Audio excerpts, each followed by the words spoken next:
Bonjour tout le monde, dans cette vidéo je vais vous parler des logements et je vais vous donner quelques conseils, quelques indications sur comment trouver un logement pour l'an prochain, notamment parce que Parcoursup c'est très bientôt, je crois que c'est dans pile 2 semaines il me semble, hein. Ça va vite, ça va super vite. Qu'est-ce que vous en pensez? Enfin, comment vous vous sentez par rapport à Parcoursup, vous? Je sais que moi j'étais vraiment assez stressé l'an dernier. Et donc cette vidéo je vais la faire donc sur les logements et puis on va parler de ça. Si vous êtes en prépa, dites-moi et dites-nous en commentaire quel logement vous utilisez, enfin quelle méthode, moyen de logement vous utilisez, et puis qu'est-ce que vous en pensez, est-ce que c'est bien, est-ce que vous le recommandez ou pas. Je vais vous parler un petit peu de tout ça. Alors déjà, première chose, il vous reste 2 semaines avant les résultats Parcoursup, ça va aller très très vite. Je vous conseille de commencer à regarder autour des formations que vous voulez, de regarder les logements et les possibilités de logement, notamment le parc privé de location, pour vous faire une idée du prix, pour vous faire une idée des surfaces, etc. C'est vraiment bien d'avoir ces infos, au moins d'avoir un petit feeling sur le prix des choses dans la zone où vous voulez étudier. Voilà, ça c'est déjà un truc important. Alors, quelle modalité de logement? Du coup, moi, je vais surtout vous parler de la prépa. Donc, il y a plusieurs... Alors, j'ai recensé quelques moyens. C'est pas du tout exhaustif, mais c'est ce qui me vient à l'esprit. Déjà, il y a l'appartement. Vous avez aussi le Crous. Vous avez les internats des lycées. Vous pouvez aussi rester chez vous si vous avez la chance d'étudier pas très loin de chez vous. Et puis, vous pouvez aussi faire des colocations avec des amis. Alors, je vais vous donner mon avis sur tout ça. Déjà, commençons par les internats.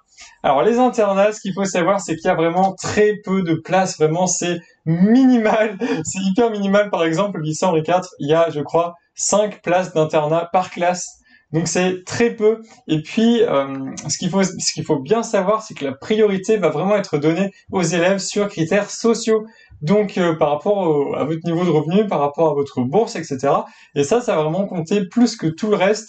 Ce qui est une bonne chose, bien sûr, mais du coup, il faut vraiment le savoir, parce que même en venant de très loin, il se peut que vous ne soyez pas accepté, parce que vous n'avez pas les critères sociaux qui correspondent, voilà. Donc moi, par exemple, hein, je vous donne mon exemple, en venant de Montpellier et en postulant à l'internat de Henri IV, je suis arrivé 90e, non, allez, 90 centièmes à peu près, je crois, sur une liste d'attente qui n'avançait absolument pas.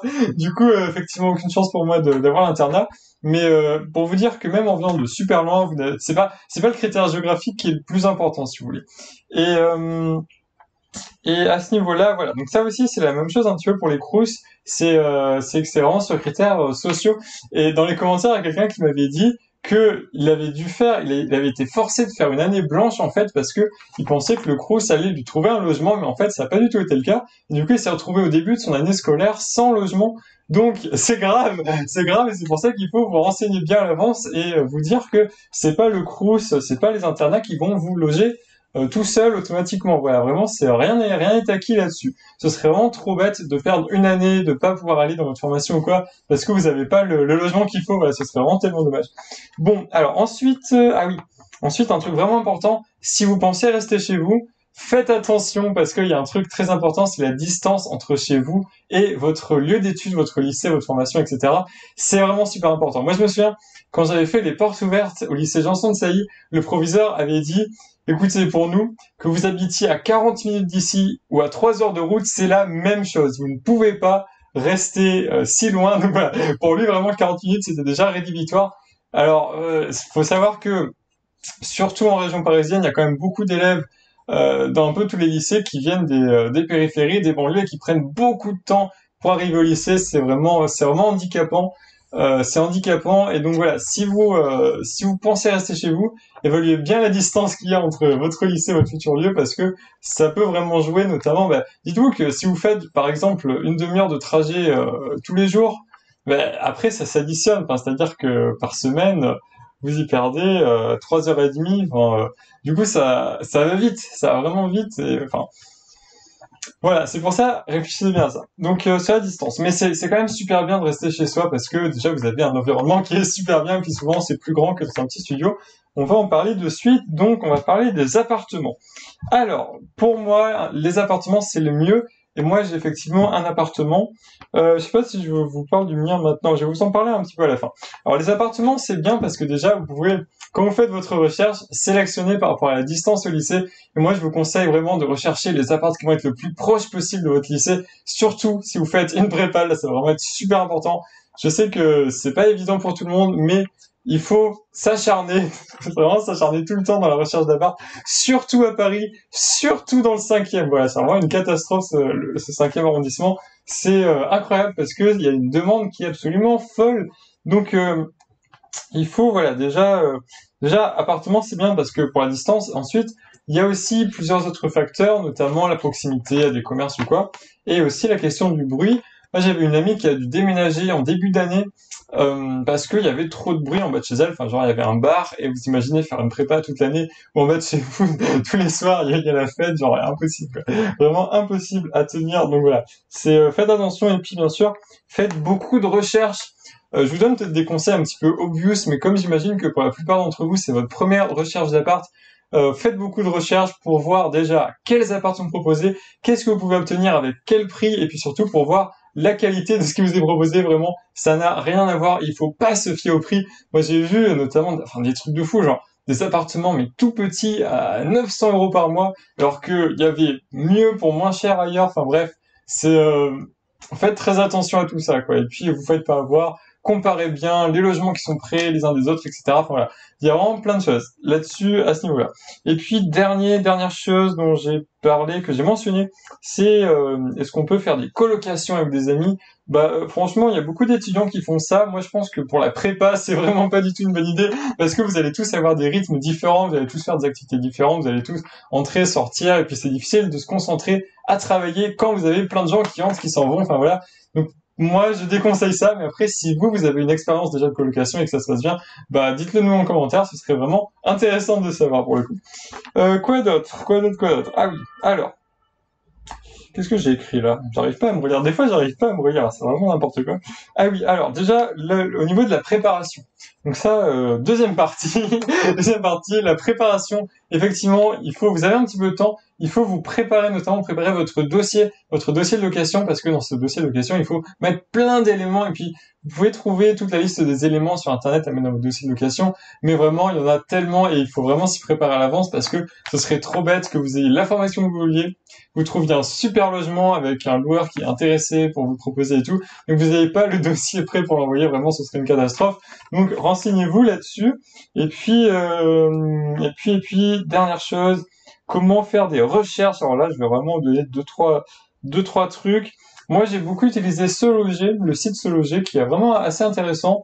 Il y a aussi des sites d'agence, mais souvent c'est moins fourni. SeLoger, c'est pas mal, je trouve. Enfin, il faut faire beaucoup de comparaisons quand même, quoi. Voilà.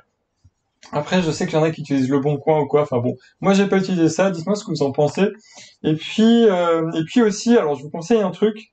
Et c'est comme ça, c'est comme ça que j'ai trouvé mon logement. C'est de passer par les associations de parents d'élèves qui ont parfois des propositions de logement qui viennent de parents d'élèves, qui viennent d'autres personnes et qui peuvent les proposer aux étudiants. Donc passer par les associations de parents d'élèves, c'est vraiment bien. Le truc à savoir, c'est qu'il y a quand même pas beaucoup d'offres et il y a souvent pas mal de demandes. Donc dites-vous que vous pouvez essayer, mais il y a vraiment rien de garanti là-dessus. Et quoi d'autre? Ah oui, il y a aussi les lycées qui proposent, vous savez, souvent des annuaires où vous avez des offres de logements qui sont inscrites, etc. Je sais pas si c'est vraiment enfin, si ça marche toujours.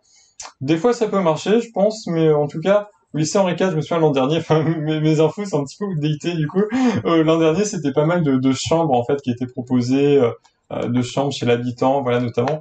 Donc, à voir éventuellement, si vous avez la possibilité de vous rendre devant votre lycée, de voir un petit peu ça.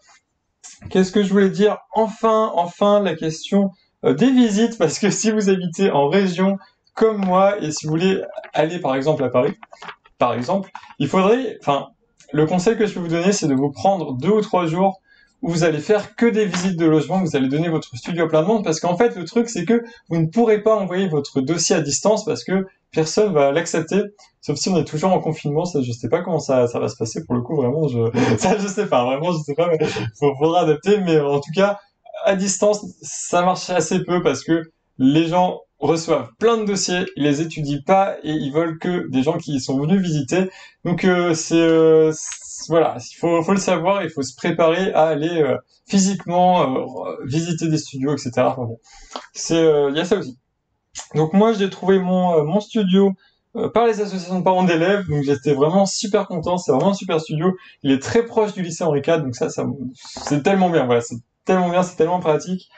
et faites beaucoup de recherches. Voilà, c'est le conseil que je peux vous donner. Et un autre conseil que je pourrais vous donner, c'est d'être très très réactif sur les propositions qui vous sont faites, parce que l'important, c'est vraiment d'être le plus rapide possible.